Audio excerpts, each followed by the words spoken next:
Todo comenzó con un evento que, en su momento, no fue comprendido en su totalidad por quienes lo presenciaron, pero que con el paso del tiempo terminaría convirtiéndose en uno de los casos más inquietantes y difíciles de encajar dentro de una explicación convencional.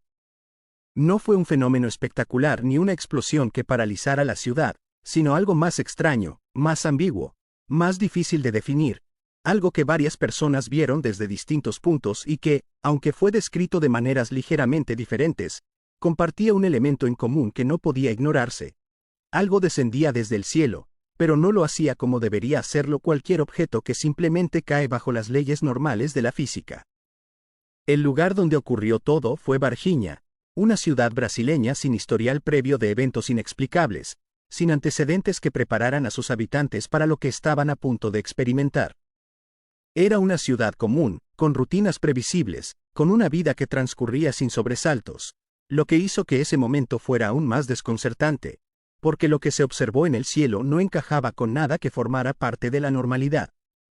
Algunos testigos hablaron de una forma indefinida, irregular, algo que no mantenía una trayectoria estable, como si estuviera descendiendo de manera descontrolada, como si algo en su interior estuviera fallando.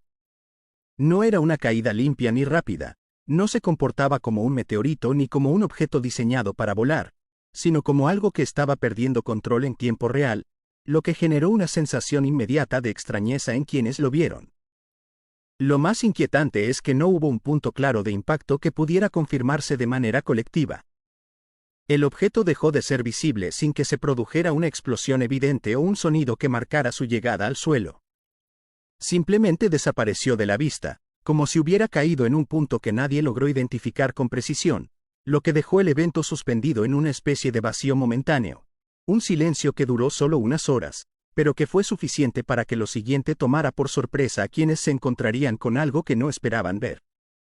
A medida que avanzaba el día, comenzaron a surgir relatos que ya no hablaban de lo que había sido visto en el cielo, sino de algo que estaba en tierra.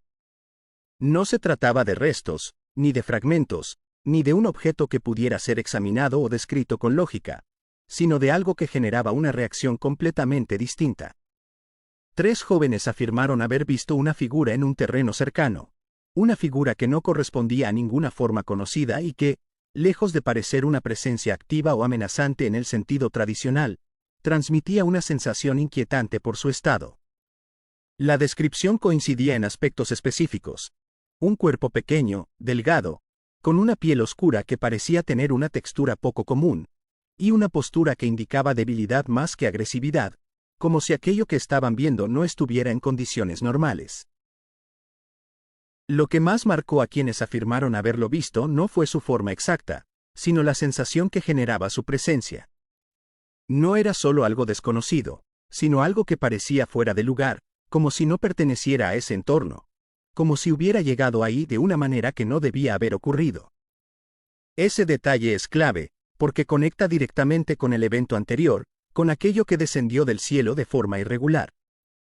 La relación entre ambos hechos no fue establecida de inmediato por todos, pero era difícil ignorarla una vez que los testimonios comenzaron a repetirse y a compartir elementos comunes. A partir de ese momento, la situación comenzó a cambiar de forma perceptible, no tanto por lo que se hacía público, sino por lo que empezaba a ocurrir en segundo plano. Varias personas notaron la presencia de fuerzas de seguridad en zonas específicas de la ciudad, no de manera generalizada ni abierta, sino concentrada en puntos concretos, lo que indicaba que no se trataba de una reacción improvisada, sino de algo dirigido, de una intervención enfocada en lugares donde se había reportado actividad inusual. Este tipo de respuesta no es común en eventos que no han sido confirmados oficialmente, lo que generó una sensación creciente de que algo estaba siendo controlado, algo que no se estaba explicando de forma abierta. Algunos testimonios sugieren que la figura que había sido vista no permaneció mucho tiempo en el lugar donde fue encontrada, que fue retirada antes de que más personas pudieran observarla, lo que introduce un elemento aún más complejo en la narrativa, porque implica que alguien tuvo acceso directo a aquello que estaba en el suelo, que alguien tomó posesión de algo que, hasta ese momento, no había sido identificado. Este punto no puede confirmarse de manera absoluta, pero su consistencia dentro de los relatos lo convierte en una pieza que no puede ser descartada fácilmente, especialmente cuando se combina con la rapidez de la intervención observada. Con el paso de los días, comenzaron a circular versiones adicionales que añadían capas de inquietud a lo ocurrido. Una de las más persistentes hablaba de un miembro de las fuerzas de seguridad que habría tenido contacto directo con la criatura, alguien que no solo estuvo cerca de ella, sino que participó en su manipulación o traslado. Según estos relatos, esta persona habría enfermado poco después, desarrollando una condición grave en un periodo de tiempo corto, lo que culminó en su fallecimiento. Este detalle no ha sido confirmado oficialmente, pero tampoco ha sido desmentido de forma contundente, lo que lo mantiene en una zona ambigua que alimenta la percepción de que hay información que no ha sido completamente revelada.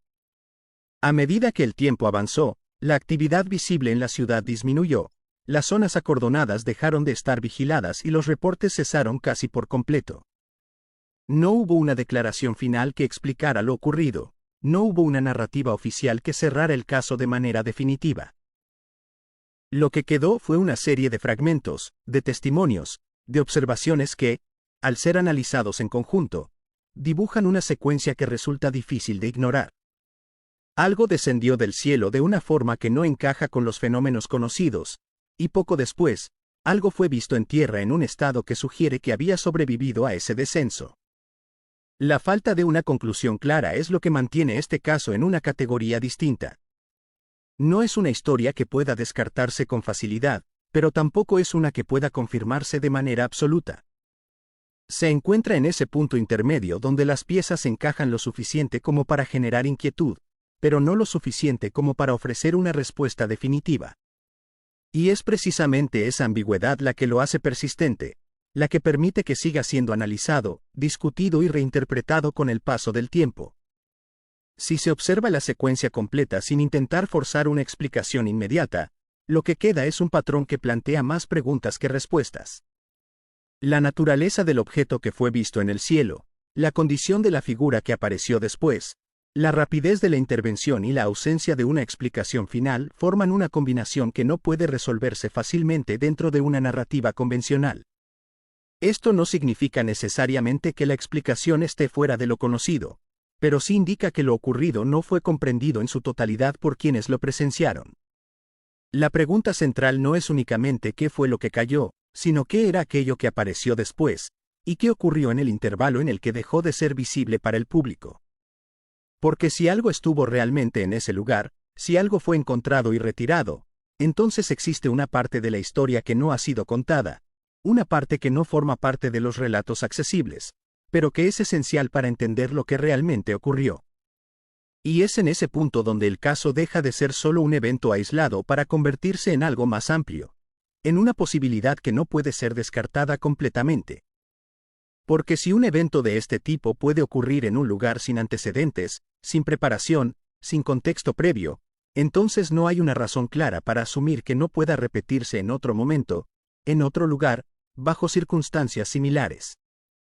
Esa posibilidad, aunque no pueda confirmarse, es lo que mantiene viva la inquietud que rodea este caso, una inquietud que no proviene de lo que se sabe, sino de todo lo que sigue sin explicarse.